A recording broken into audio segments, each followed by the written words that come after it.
janibu almasajida sibyanakum wa majaninakum. Hadithi hii naomba pia uizingatie. Watengeni katika misikiti watoto wadogo.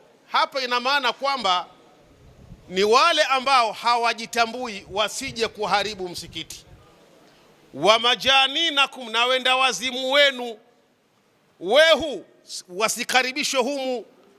Sasa napenda kusema, siku moja nilitamka hadithi hii tukiwa na Shekhe Mkoyogole. Nilisema mimi, yeye akachukua ile majaninakum, na mimi nachukua hapo. Majaninakum sio tu wale wehu, aljununu fununu. Wehu ni fani.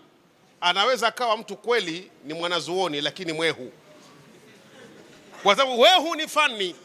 Tukamleta mtu hapa kwa lengo la kutupa khutba.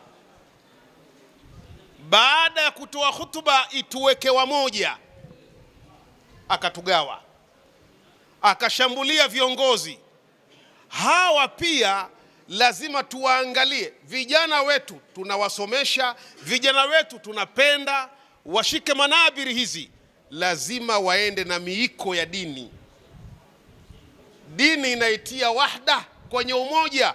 Kama mtu analake jambo, basi asilizungumze katika umumu nasi, watu wengi hawatambui, akatuletea farka kubwa, majaninakum.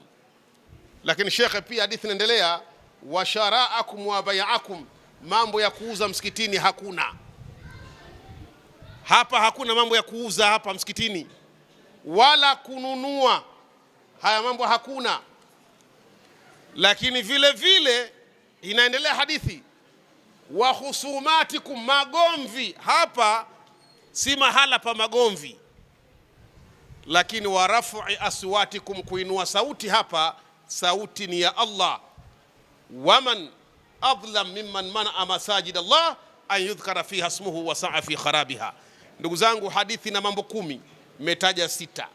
Naomba niishie hapa.